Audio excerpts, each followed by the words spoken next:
Good morning, good afternoon, good evening from wherever you are, whatever country, whatever part of this beautiful planet, whether you're in the universe on Alpha Centauri or from Agartha in the hollow earth.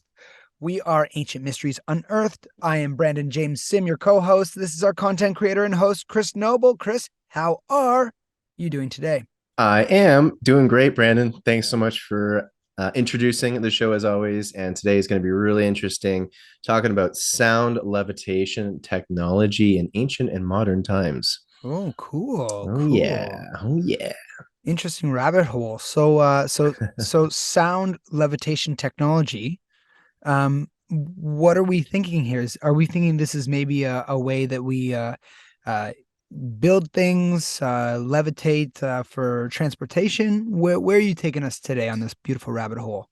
Well, maybe in some other episodes we can go into, and I think we have in some already about what a lot of stuff I saw in Egypt were these advanced cut marks, tool marks, and scooping marks out of rock that's really, really heavy, dense granite.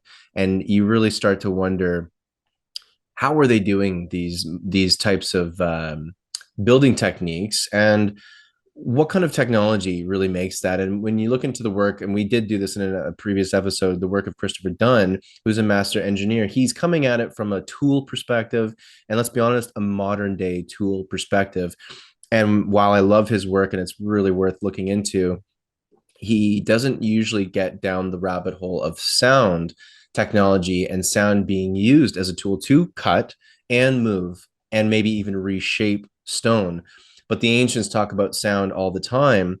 And actually, a lot of ancient symbols and geometry come from how they Mm. actually visualize sound. So we know with the study of cymatics, that is sound made visible. And usually the experiment is you have sand on a metal plate and they vibrate different frequencies through it, and different frequencies vibrate the sand into different geometric shapes. A lot of these ancient temples and pyramids and all cultures around the world, they love geometric patterns and shapes. And is it just the geometry that they're showing, or are they actually visually talking to us in a language of sound? Because a lot of sacred geometry is actually a frequency. It's a frequency that is visual, and they can make that visual. And even more modern day times with a lot of Buddhist temples have these geometric shapes all over their tapestries, all over their walls, on their carpets. And they look like these really incredible geometric patterns. And when you ask the different monks there, they'll say that those are actually sounds, they're frequencies that they made into geometric shapes so that actually they would remember what the frequency is and the sound so that they can put it into their chants. So it's almost like an ancient form of music notation or sound notation by using geometry. So where I was coming from was like these ancients really understood sound. And I think they understood it better than we do today, certainly in the mainstream, and what sound can actually do. And we know the classic example of an opera singer singing and a crystal glass will break because exactly it shatters. And there's, you can see, this is all over the internet, it's easy to find. We won't show you that because that's an easy one to find, but just look that up if you're curious. That is the best basic example of what's called resonant frequency. The other one you may have seen in science class back in maybe high school, where they show this bridge in the early 1900s that all of a sudden there was a combination of winds that came through this valley, and they created somehow some resonant frequency on a random day that tapped into the resonant frequency of this bridge, and all of a sudden this solid foundation, like a solidly built bridge, all of a sudden starts to wobble and move like a sine wave in an Mm. S snake-like pattern, and then crumbles and completely gets destroyed, just because the resonant frequency, meaning the frequency in which that object will vibrate, just like in a car when you're listening to heavy music with bass, there's certain notes in that song where all of a sudden your back window in your car vibrates, right? There's certain, like, you can notice it anytime you listen to music and you have heavy bass, because bass is a much larger frequency. It's because it's lower. Therefore, it's going to vibrate these different objects in your house probably, and it's usually just one note. So the song could have a couple of chords, but only on this one chord is where your glass will vibrate or your table will vibrate or the kitchen stove, whatever, something will vibrate in your house or in your car. That is resonant frequency. So my question and my curiosity in this episode is to go into what that technology is. And we have some great current research and science that's going to talk about that and acoustic levitation as well. And then we're going to tie it into maybe potentially how the ancients used this sound technology to move these megalithic blocks to potentially reshape the stones to make them into the intricate shapes that they do in this megalithic massive form, and to the laser precision in which they could do that. What if they were using sound levitation technology? So that's what we're going to get So, into. Chris, once again, in my understanding of this, and thanks so much for bringing this up. This is super interesting, and I am in no way an expert, but I do know from my history days that Greece would always talk about the universe. They described it in spheres, and they called it the music of the spheres. So basically, talking about the fabric and the construction of the universe being spheres and sound. Yep. Um, so as we delve in there, that's the first thing where my brain goes, and we're going, well, this is kind of what the Greeks were talking about.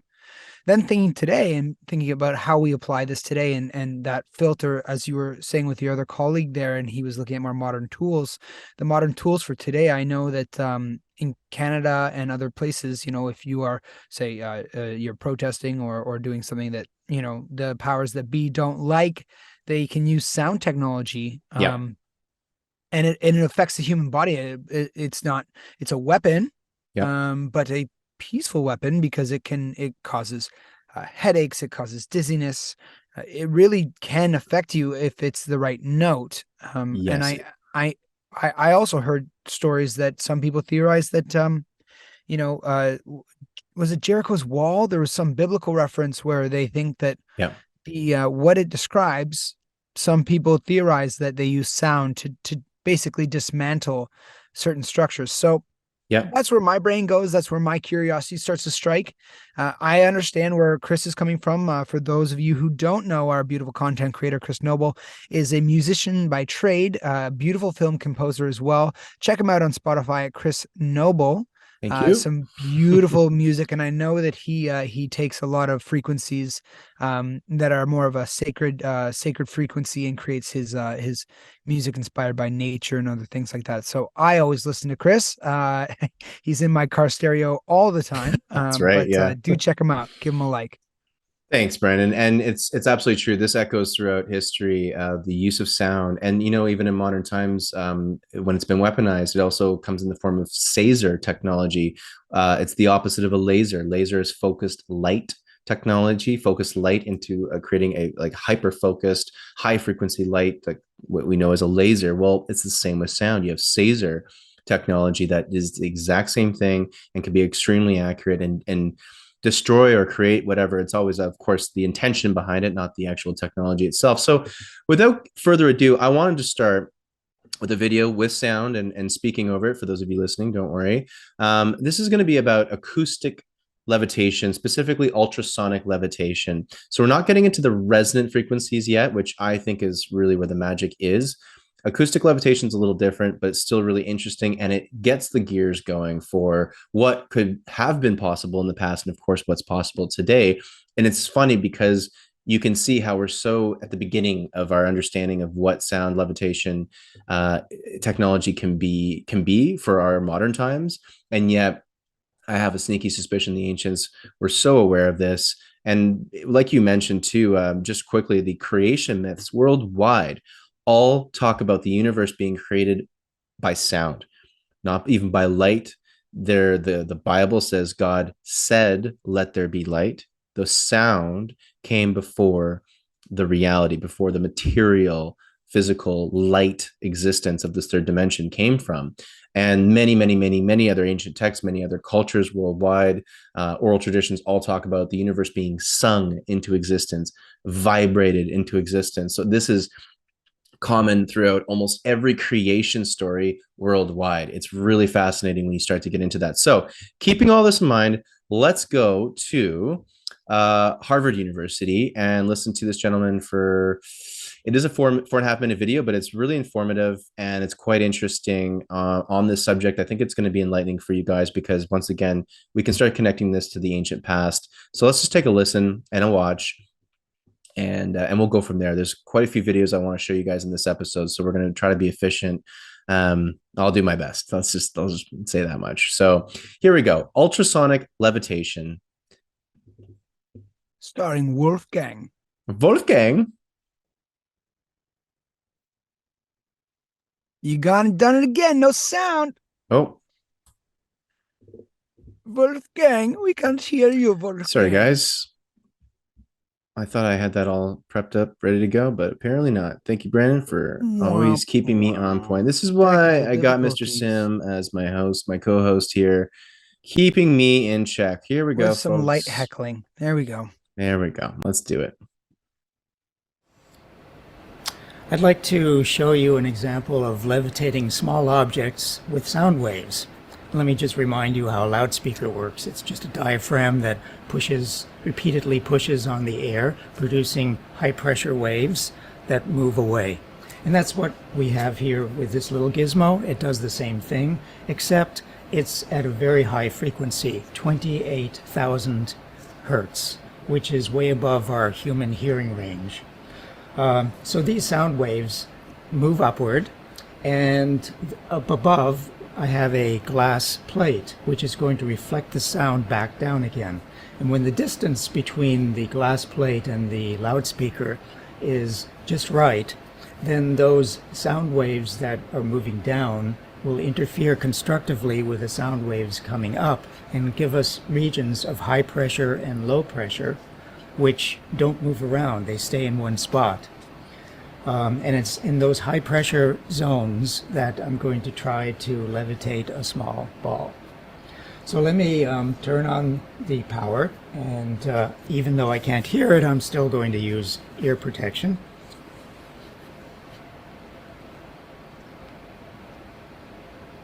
So he's turning it on for those of you listening.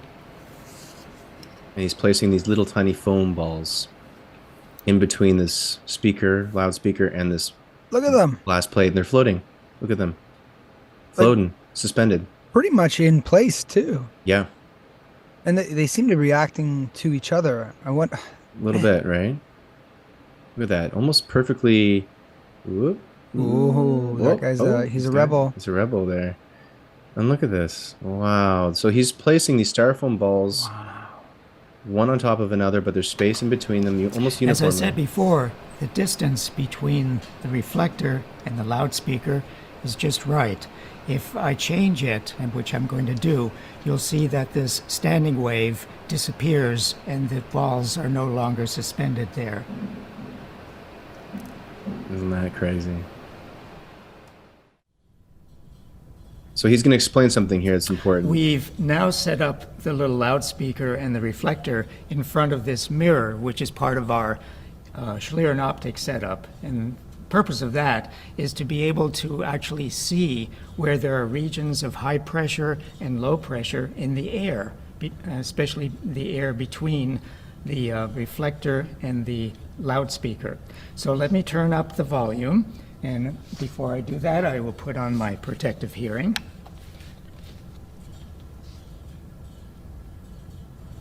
So he's turning it on now.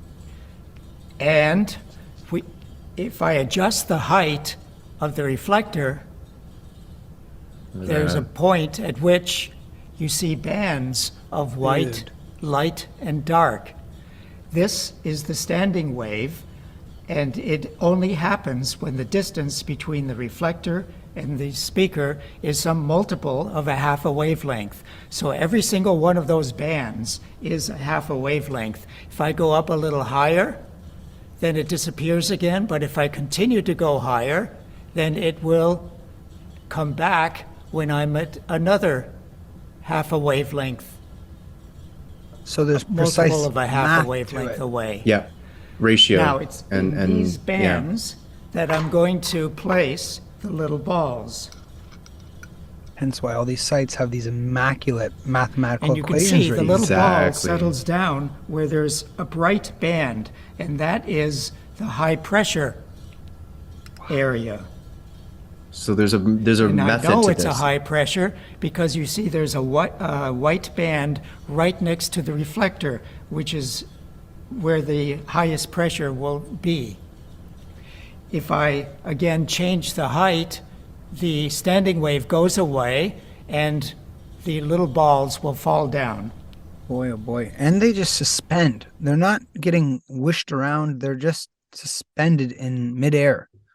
That's the crazy thing. And so you can see there's a real method to this quote unquote madness here where the balls are only being levitated in the standing wave area, right? Where that white section that you can see with this cool mirror that basically allows you to see well, at least see these standing waves that are created only when the distance between this glass and the speaker is in some sort of coherence with the particular frequency that's being emitted from it. So if they change the frequency, it would have to have a different distance. So this is where you're using two things. I'm going to show a quick other video that shows you a new modern invention that uses this technology to move things around and to actually use them in construction, which is what I don't think this is exactly what it was, but I want to show you what we're working on right now that is very, very close to it. And then I'll have another video afterwards that goes into this actual resonant frequency. So I want to jump right into that for now because we got a lot of videos in this episode. And this next one is really telling for specifically what we're now using in modern times in terms of sound levitation technology and what it can be used for and all that good stuff. So here we go. I think the sound's actually going to work on this one. Let me know, Brandon. So this is called a Leviprint device, and it uses sound waves to levitate objects with the same exact technology we just learned about. We'll just watch a couple minutes of this.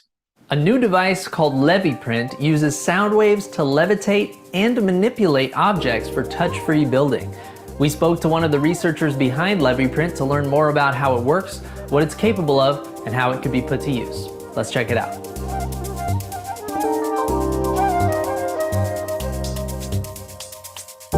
Leviprint is a system that can levitate, manipulate different objects to assemble complex pieces. Of course, these objects could be small spheres, but also droplets of glue, and cure it whenever we want with ultraviolet. And the most important thing and the most novel thing is that we can levitate, move, and rotate sticks. The levitation is created by sound waves that have a frequency approximately double the highest frequency that we humans can hear. When you create these sound fields, they have different shapes. Yeah, they usually have like a wavy pattern. And when you put small objects, they get trapped in this standing wave. In Leviprint's video, you can see the interference patterns created by the sound waves. Dark areas like black, it's like low amplitude, or if we talk about sound, low volume. Areas that are brighter, that's high intensity. And you can see that the particles, they tend to go to the low amplitude areas. These low amplitude areas are good for trapping and manipulating objects like spheres or glue droplets, but when elongated objects like sticks get involved, it gets more complicated. When you levitate small particles or a droplet of glue, it looks like a pair of fingers. It holds the particle there. But when we levitate sticks, we tested different methods, and some things, they look like two pairs of fingers. Others look like if you were like holding like a sandwich. But the one that worked the best were like having like two traps at the sides of the stick. Not exactly at the sides, but with an offset of 1 millimeter or something like that. Okay, so I'm stopping it there because there's a lot to unpack with this, and I have other things I want to show you guys. But yeah, I'll get rid of the screen share for a second. So with this one, what we just learned about in the other video, the first video we watched was with acoustic levitation, you've got your sound, the frequency device that's creating the frequency, and then you've got a reflector essentially. And now this device looks like there's two frequency things creating these standing waves like we just learned about before in the other video. And now what we're seeing is a very almost primitive way of using this, where they're just looking at little tiny styrofoam balls, bits of glue, which is really interesting that they can manipulate glue with sound, which is actually quite pretty spectacular. And then also these little like sort of rectangular sticks, basically. So it's in its infancy, this technology. But you can see, first of all, later in the video, they talk about applications, and one of the most obvious applications is in medicine and in the medical world. Why? Because there's nothing touching the things that you're moving. So there's no contamination. That's the big thing, is there's no way to contaminate the things that you're moving with sound, because sound is essentially non-physical. Yet it could, of course, can move things. So those are the two things that we're looking at when it comes to more modern day, and I would say primitive uses of sound levitation technology. But there's this really interesting video on YouTube, and there's others like it. And I have, of course, we talked about resonant frequency earlier in this episode, where you, instead of creating acoustic levitation, which is basically using ratios of sound and finding that area where you can levitate little tiny objects with bouncing sound off of another object and creating like a standing wave pattern. This is going into the subatomic cells and particles inside of any object and finding the frequency that resonates the cells, resonates the molecules in that object, so that it does the crystal glass function, so that it in a way manipulates it. And we're going to see in this very short video what that looks like with these rocks. And when I saw this video, all I could think was, this is how they moved megalithic blocks so clearly, so obviously. So take a look at this video. Of course, like always, everybody, these are going to be in the description of the YouTube video, or of course the podcast that you're listening to here. And really check out these links, because I think they're pretty mind-blowing, and we'd love to hear your thoughts on them. So here we go. This is a very quick little video on resonant frequency levitation of rocks. There they go. Right? Watch this one. Wait for it. I'll come back to that one. Here we go. Look at this. Jeez Louise, look at this. Look at that. I mean, Stonehenge, anyone? Right? So holy, that's a big rock. That's a big rock. This is not a. That's got to be 100 pounds. Yeah, because there's a couple on top of it too, as you can see there. I'm just talking about the base rock. I know. That's a big rock. It's a big rock. Looking at like even just this first, like we're looking at these rocks stacked on top of each other, levitating. And my friend that I'm going to be doing a lot of work with more this year, he's going to be on the one of the next podcasts that are interviewing experts. Neil Gower, he's talked to me a lot about levitation and sound levitation. And this video is what he sent me, because it really shows the practical applications and basically what the ancients would have done with these rocks, as you can see here. And I'll just mute this and play the video one more time. And just looking ahead, not only are they moving the rocks up off the surface, but they can even move, like they rotate them. They can rotate the rocks. They can do all these crazy. I mean, it looks like absolute magic when I'm seeing these rocks levitate. It does a lot to the imagination, and I really can't help but just like, come on, this is obviously how they would move. Like we have the unfinished obelisk in Egypt, for example. This thing is an obelisk that is well over 1,000 tons. How on earth would they get objects like this all the way up to places like in Cairo, Giza Plateau, thousands of kilometers away? Levitation, sound levitation, of course they did. So like, this is what I'm talking about, folks. Like, why do we ignore these kind of things? And not only that, how is it that we're in a way rediscovering this technology now? That's the really interesting thing. I have to say too, like when I see that, I mean, our conventional answer to moving rocks is to power up big diesel engines and tons of grease and pollutants.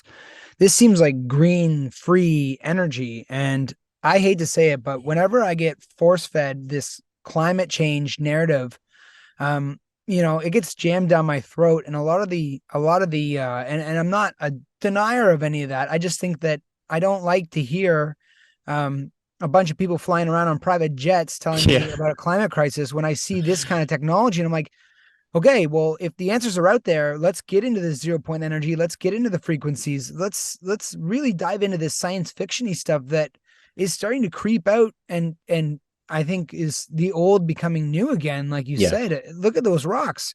You wanted to build a skyscraper or something. I mean, you want to excavate ore, you want to do anything, let's start using sound, because that's got to be easier to produce energy for, to make a sound frequency than it is to fire up a diesel generator. There's just, it's got to be.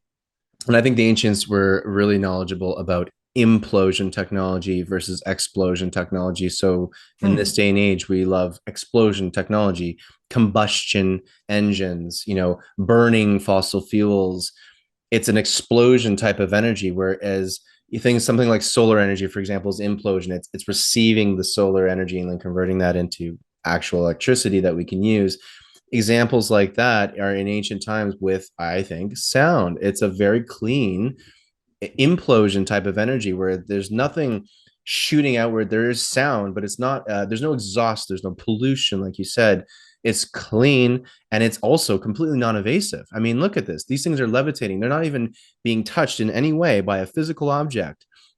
So that goes into preserving. It's so much safer for all the materials that you're trying to move, right? And like I said before with the other video, the medical implications when you're trying to have a sterile, non-contaminated environment, you're trying to still move things and put them inside someone's body.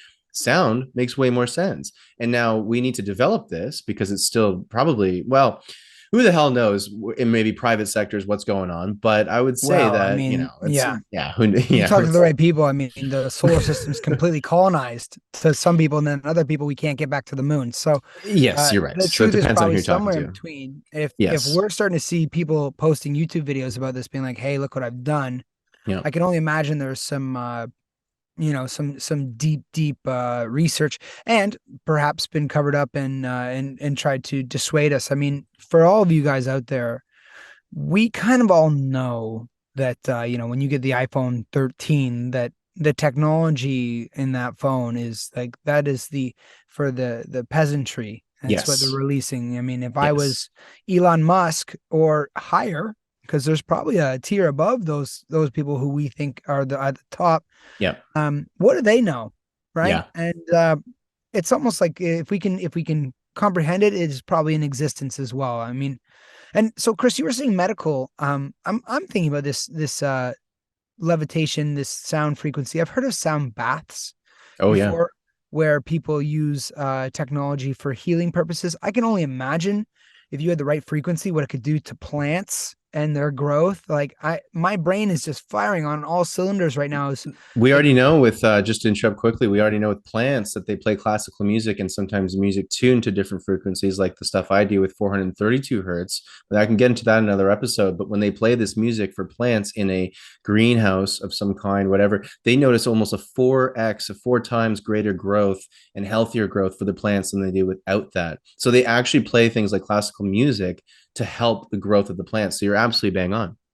so that makes me start to think, should we be more choosy about the music we listen to then? Like, is there, Yes. I mean, I don't get me wrong. I like music from all shapes and sizes. I like, if it's a banger, it's a banger. But maybe I should be looking into more restorative music to listen to. Perhaps I should be looking up Chris Noble on. Well, you can Well, definitely go, you can go to my YouTube channel, everybody. And I've got all my meditation music and a lot of my healing music out there, which uses very specific frequencies, like Brandon mentioned.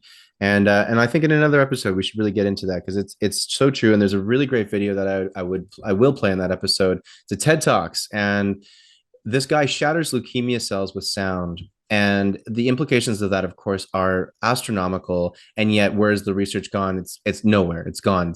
It's finished up. No more money. right. And that's a whole other rabbit hole, a whole other conversation as Well, to we're kind of why. worth more sick than we are healthy, aren't we? Well, If of we're, course we I are. mean, We you know that gotta. we're products. We're a commodity right now. We're a market. We're a market for certain corporations. But I have another video I want to show you guys before we have to end this episode here. And this one ties more into the ancients. And it might be a more primitive way of using sound levitation technology, but it's still sound levitation technology. And this goes into more modern times with monks in the Tibetan mountains. So let's take a look at this one, everybody.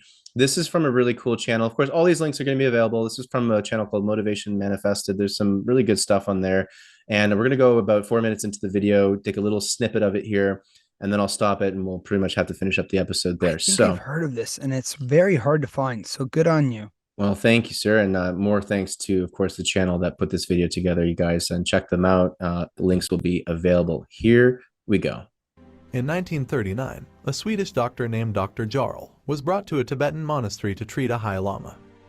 He stayed a long time at the monastery and became a close friend of the Tibetans. Dr. Jarl stayed there for some time, and because of his friendship with the Tibetans, he learned a lot of things that other foreigners had no chance to hear about or observe. One day his friend took him to a place in the neighborhood of the monastery and showed him a sloping meadow, which was surrounded in the northwest by high cliffs. In one of the rock walls, at a height of about 250 meters, was a big hole which looked like the entrance to a cave. In front of this hole, there was a platform on which the monks were building a rock wall. The only access to this platform was from the top of the cliff, and the monks lowered themselves down with the help of ropes. In the middle of the meadow, about 250 meters from the cliff, was a polished slab of rock with a bowl-like cavity in the center. The bowl had a diameter of 1 meter and a depth of 15 centimeters. A block of stone was maneuvered into this cavity by yak oxen. The block was 1 meter wide and 1.5 meters long. Then 19 musical instruments were set in an arc of 90 degrees, at a distance of 63 meters from the stone slab. The radius of 63 meters was measured out accurately. The musical instruments consisted of 13 drums and 6 trumpets, ragdans. 8 drums had a cross-section of 1 meter and a length of 1.5 meters. 4 drums were medium-sized with a cross-section of 0.7 meters and a length of 1 meter. The only And just notice, again, the size of these musical instruments is very important, like we learned with standing waves, right? This is another way of how to move things with sound. Just wanted to point that out. small drum had a cross-section of 0.2 meters and a length of 0.3 meters. All the trumpets were the same size. They had a length of 3.12 meters and an opening of 0.3 meters. The big drums and all the trumpets were fixed on mounts, which could be adjusted with staffs in the direction of the slab of stone. The big drums were made of 1 millimeter thick sheet iron and had a weight of 150 kilograms. They were built in 5 sections. All the drums were open at one end, while the other end had a bottom of metal, Wow. on which the monks beat with big leather clubs. Behind each instrument was a row of monks. When the stone was in position, the monk behind the small drum gave a signal to start the concert. The small drum had a very sharp sound and could be heard even with the other instruments making a terrible din. All the monks were singing and chanting a prayer, slowly increasing the tempo of this unbelievable noise. During the first 4 minutes, nothing happened. Then as the speed of the drumming and the noise increased, the big stone block started to rock and sway, and suddenly it took off into the air with an increasing speed in the direction of the platform in front of the cave hole, 250 meters high. After 3 minutes of ascent, it landed on the platform. Continuously they brought new blocks to the meadow, and the monks, using this method, transported 5 to 6 blocks per hour. Dr. Jarl was the first foreigner who had the opportunity to see this remarkable spectacle. Okay. So, of course, there's more to this video, but for the sake of our episode, there's already a lot right there to unpack. And I mean, this is a primitive, I don't want nothing, just no disrespect to these monks, of course, but just on a pure observational level, it's not like this is high tech, but it's different technology. And it's being used like the way they design those drums where it's open at one end, specifically as if it's like it's aiming the sound at these objects. And the distance between them is very precise. And as we know with acoustic levitation, when he would lower the reflective device, all of a sudden those balls would drop, right? The styrofoam balls fall apart because all of a sudden the frequency and the ratio of the frequencies has changed. So it seems like that's really, really important with this whole concept of sound levitation. And these monks know this. This is clearly ancient knowledge that they still have. It's so precise. It's what I was going to say when we were looking at the cross sections of the drums. Everything was meticulous. We need this, and this. They need to be at this height. We need this and that. And then we also need the chants. So the human element as well, which, that whole like, that is so cross-cultural in these. And if you do that in the right tempo, you do feel closer to God. If you're ever in the right church or anything, when people are singing, I've had speechless. I'm speechless. I've had really incredible experiences with that sound. I mean, they say it is the sound of the creation of the universe is what Om is. And my God, do you ever feel it when you get a group of people doing it? I had a pretty incredible, almost out of body experience in South Africa doing an Om with the group. Then we walked into an ancient stone circle called Adam's Calendar, and each and every one of us had a profound experience. And so there's definitely something there. The chants, you're absolutely right. The human voice was important. not just the instruments, but the chants, the human voice was extremely important in that. And it took a couple of minutes, which is interesting. It's almost like they had to, well, like any like an orchestra before a show, you hear them tuning, right, and getting everything close to ready, and then they're ready to perform. Well, it sounds like that was them trying to get everything okay. It's pretty precise, but it's not quite there. Okay, we got it, and then it starts to levitate. What a process, right? Well, you say it's primitive, but it's not. That knowledge is not primitive. It's sacred. No, I would say it's it's sacred. sacred. And Yes, it's like, yes. we can make AI robots that are working on this and sucking back all this juice and do it a separate way, much like a video game. What way do you want to go to You're achieve right. this result, right? Yes. It seems like that is the way with the ancients. And once again, to all of our viewers, that seems to be hence the name Ancient Mysteries Unearthed.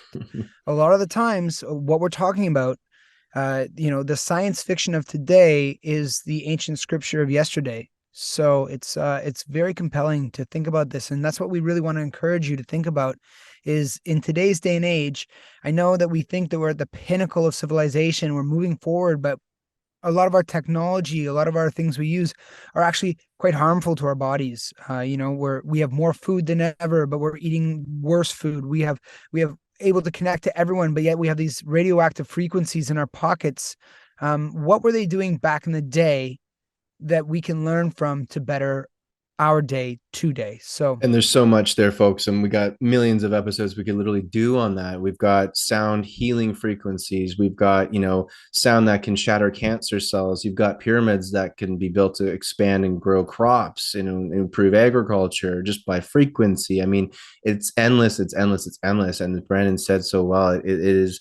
You look into the past, and in some ways, it feels like you're looking into the future. When I was in Egypt, I literally felt like I was in a futuristic city that fell to ruin, which is, I think, exactly what at least ancient Egypt was. Egypt went through so many iterations, but I would say the ancient Egypt of probably post cataclysm and pre cataclysm was pretty mind blowing. And there's a real deposit of knowledge there and elsewhere. So to wrap things up today, I would just say ponder on this idea of sound levitation and what it could have been used for, not just in the past, but of course, we have practical applications today. And I love taking the wisdom from the past and integrating it into the future. So for any of you watching, take some inspiration from this today and see where sound could apply into your own very life or into other forms of technology and improving, life on planet Earth. well, to our viewers, thank you so much for sticking with us for another episode. We are nothing without you. Please do engage us in the comments. Tell us what you're thinking. Give us more information. If you want to see some different avenues on this, let us know. And until then, stay tuned for more content from our lovely creator, Chris. If you want to support him for 33 cents a day, you can become a community member of Ancient Mysteries Unearthed. And we'll leave it there today. Chris, thank you so much. Any last words to our audience? Love you guys. Stay kind, stay curious, as Brandon loves to say. And Brandon, thank you for co-hosting with me today. Oh, I have fun goofing around with you too. All That's right, great. guys. Thank you so much. Stay tuned. Take care, everyone.